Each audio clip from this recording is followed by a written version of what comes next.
नमस्कार, मैं हूं आपके साथ वैशाली और आप देख रहे हैं मुद्दा जनता का।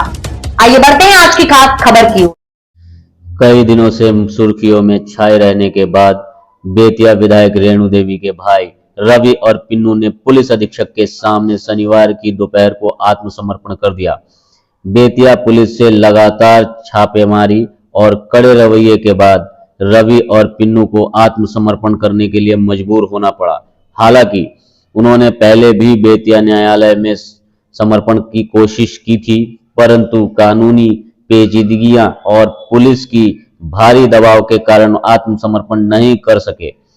आपको बता दें कि बेतिया के एक मजदूर को पिस्तौल का भय दिखाकर अगवा कर उसकी जमीन लिखवाने के मामले में पुलिस ताबड़तोड़ छापेमारी कर रही थी।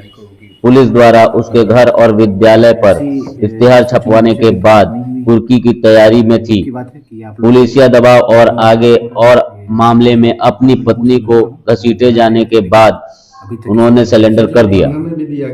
इस संबंध में बेतिया के पुलिस अधीक्षक डॉक्टर शौर्य सुमन ने जानकारी देते हुए बताया कि अपहरण मामले में मुख्य अभियुक्त रवि कुमार और पिन्नू ने सरेंडर कर दिया है।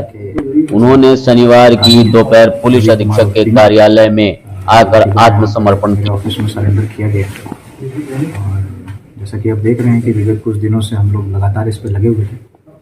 हल्की सी चूक हम लोग के द्वारा कोर्ट में हुई थी, उसके बाद हम लोग जो वारंट है हम लोगों ने एक दिन में वारंट प्राप्त कर लिया था। उसके बाद ये 2 दिन बाद इन्होंने सरेंडर करने का प्रयास किया। उसके बाद तो माननीय न्यायालय में जो पुलिस का हस्तक्षेप है वो बहुत सीमित रहता है, तो इस कारण से हम लोग के स्तर से जो चीज़ें थी वो उस अनुरूप नहीं हो पाई, जिसका फ़ायदा उठा के निकल गए। लेकिन उसके पश्चात हम लोग निरंतर इनके विरुद्ध छापेमारी कर रहे थे। कल हमारी टीम नेपाल भी गई थी, परसा एसपी से भी मैंने संपर्क किया था। उसके बाद इन्होंने अपना मूवमेंट नेपाल से भी चेंज कर दिया और आज आके इन्होंने जब इश्तेहार छपा किया गया है एसडीपीओ के द्वारा स्वयं, और क्योंकि फिर हम लोग कुर्की जब्ती की कार्रवाई आज कुर्की प्राप्त करके करते, तो इस डर से, इस भय से जो पीनू हैं, जो अपराधी हैं और इनके द्वारा जो पिस्टल लहरा करके जो अपहरण किया गया और जो अवैध ज़मीन लिखवाया गया और जो अपने आप को सफ़ेद पोश बताते हैं और बड़े स्कूल के ये संचालक भी हैं और इनकी जो पत्नी है वो भी इनके साथी थी, उसमें इन्वॉल्व थी।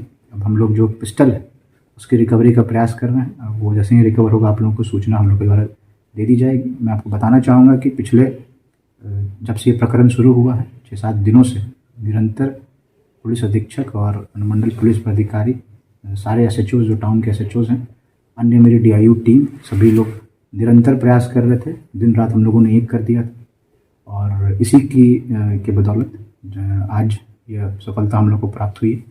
और इस आप लोग के माध्यम से मैं जो भी इस तरह के अपराध बेतिया जिला में कर रहे हैं या करने की मंशा रखते हैं, उनको एक सख्त हिदायत जो बेतिया पुलिस है वो देना चाहिए कि आप कोई भी हों, किसी भी तबके से बिलोंग करते हों, क्राइम करने के बाद आप सिर्फ अपराधी हैं और आप सभी लॉ के अंडर आते हैं और आपके विरुद्ध कठोर से कठोर कार्रवाई जो एक अपराधी के विरुद्ध की जाती है वो की जाएगी और त्वरित आपको विचारण करके आपको सज़ा भी जो बेतिया पुलिस है और जो प्रशासन है उसको ज़रूरत दी जाएगी। साथ ही साथ मैं आपको ये बता दूं कि जो पिस्टल है उसके लाइसेंस के संबंध में भी हम लोगों को जानकारी प्राप्त हुई और उस पर भी हम लोग देख रहे हैं कि लाइसेंस जो इनको निर्गत किया गया वो कैसे निर्गत किया गया। जो पुलिस के स्तर से इनको जो नो क्लियरेंस जो एनओसी दिया गया वो कैसे दिया गया और उस पर भी हम लोग विचार कर रहे हैं। और वर्तमान में जो एसएचओ टाउन है इनके द्वारा इनका लाइसेंस कैंसिलेशन का जो प्रस्ताव है वो भी आपको भेज दिया गया है, जो मेरे द्वारा जिला पदाधिकारी महोदय को अग्रसारित कर दिया जाए। खबर में फिलहाल इतना ही। अगली खबर में फिर होगी आपसे मुलाकात। तब तक के लिए आप देखते रहिए मुद्दा जनता का।